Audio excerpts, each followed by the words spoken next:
और इस बीच खबर भोपाल से, जहां कांग्रेस संगठन में फेरबदल का दौर जारी है। एनपी प्रजापति की मंडलम सेक्टर प्रभारी पद से छुट्टी हो गई है। अशोक सिंह को बनाया गया है मंडलम सेक्टर का प्रदेश प्रभारी।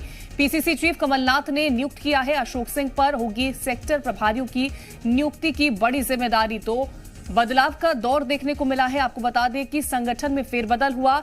एनपी प्रजापति की मंडलम सेक्टर प्रभारी पद से छुट्टी हो गई। अशोक सिंह को मंडलम सेक्टर का प्रदेश प्रभारी बनाया गया। पीसीसी चीफ कमलनाथ की तरफ से यह नियुक्ति की गई है। और आपको यह बता दें कि अशोक सिंह पर सेक्टर प्रभारियों की नियुक्ति की जिम्मेदारी होगी। तो एक बड़ा बदलाव देखने को मिला है।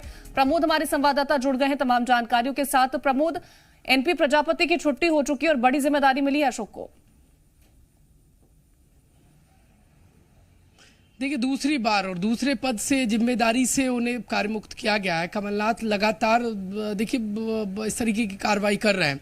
इससे पहले बाल कांग्रेस से एनपी प्रजापति की छुट्टी हुई। अब मंडलम सेक्टर के जो प्रभारी थे उससे उन्हें बाहर कर दिया है। अब एमपी कांग्रेस में जो मंडलम और सेक्टर को स्ट्रांग करने की जिम्मेदारी है वो पीसीसी कोषाध्यक्ष अशोक सिंह को सौंपी गई है। वो अपना काम शुरू करेंगे। दरअसल 2018 में कमलनाथ के इसी प्लान के सहारे, यानी मंडलम और सेक्टर प्लान के सहारे 15 साल बाद वापसी की थी। अब ये 23 को लेकर तैयारी थी। एनपी प्रजापति पर को जो जिम्मेदारी सौंपी गई थी उस जिम्मेदारी के अनुरूप वो काम नहीं कर पाए, इसलिए उन्हें कार्यमुक्त किया गया है। अशोक सिंह एक जिम्मेदारी संभालेंगे। देखिए, पिछले कई सभाओं में और कमलनाथ के बयान उठा के देख लें तो वो साफ तौर पर खुलेआम कहते हैं कि बीजेपी के साथ साथ बीजेपी संगठन से मुकाबला है। अब बीजेपी के संगठन के इक्वल कांग्रेस के संगठन को करना है तो ऐसे चेहरे जो काम करते हैं, सिर्फ पद लेकर बैठे हैं, उनको हटाने में कमलनाथ लगातार जुटे हैं। अब देखने वाली बात ये होगी अशोक सिंह को जो जिम्मेदारी दी गई है। देखिए, समय कम है और बीजेपी के संगठन के मुकाबले कांग्रेस संगठन को स्ट्रांग करना है। इस लिहाज से मंडलम और सेक्टर के जो अध्यक्ष हैं वो बनाना है और इस प्लान को 18 की तर्ज पे 23 में भी मैदान में उतारना है। क्योंकि यही वो प्लान है कमलनाथ का जिसके तहत 18 में वापसी की थी कांग्रेस ने। अब लगातार दौर चल रहा है।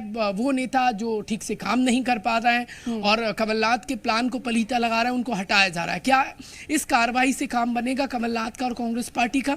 23 से पहले क्या बीजेपी के संगठन के इक्वल कांग्रेस का संगठन स्ट्रांग हो पाएगा? ये तमाम अलग अलग सवाल हैं जो खड़े हो रहे हैं और 23 का इलेक्शन नतीजे बताएंगे।